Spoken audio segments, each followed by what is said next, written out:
सोफे पर मोबाइल चलाती हुई लेटी होती है। रसोई में बासी दाल रखी होती है और गैस ठंडी पड़ी होती है। आज फिर कुछ बनाने का मन नहीं है, चलो कुछ ऑर्डर ही कर लेती हूँ।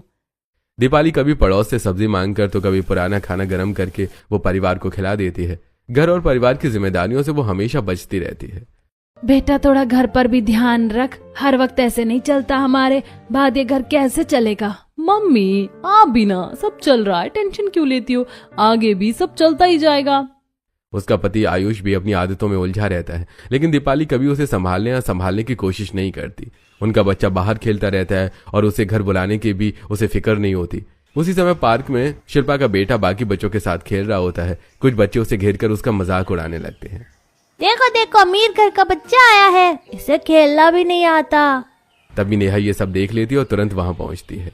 ऐसे किसी को परेशान नहीं करते, अगर दोबारा इस बच्ची को तंग किया ना तो बहुत पिटाई करूंगी। बच्चे पहले तो उसे घेरने की कोशिश करते हैं, लेकिन नेहा के आगे डरकर भाग जाते हैं। Thank you so much aunty. बेटा तुम्हें खुद के लिए खड़ा होना चाहिए, डरना नहीं चाहिए। आंटी मैं डर गया था, वो सब एक साथ थे। कोई बात नहीं, अगली बार हिम्मत से काम लेना। घर जाकर बच्चा सारी बात शिल्पा को बताता है। क्या नेहा ने तुम्हें बचाया? पहली बार शिल्पा के मन में नेहा के लिए सम्मान और उसकी सोच के लिए थोड़ी नरमी आती है। अगर आज उसने मेरे बच्चे को नहीं बचाया होता तो पता नहीं क्या हो जाता। कुछ दिन बाद दीपाली के बेटे का बर्थडे होता है। घर में छोटी सी पार्टी रखी जाती है। आसपास के लोग भी और बच्चे भी आते हैं। अरे यार, इतने लोगों का खाना मैं अकेले कैसे बनाऊंगी, मेरे बस की नहीं है इतनी गर्मी में। वो रसोई में सिर्फ दिखावा करती है और सारा खाना बाहर से मंगवा लेती है, लेकिन आलस के कारण वो खाना फ्रिज में भी नहीं रखती। शाम तक गर्मी के कारण खाना सारा खराब हो जाता है और वही खाना मेहमानों को परोस दिया जाता है। अरे कमला जी, आपकी बहू कितनी आलसी है, मेहमानों को कम से कम अच्छा खाना तो खिला देती, बासी खाना महक रहा है। रोज तो कहीं ना कहीं से मांग कर खाती है, लेकिन आज तो इसके बेटे का जन्मदिन था। बहन जी बहुत गर्मी है ना, इसीलिए ऐसा हो गया।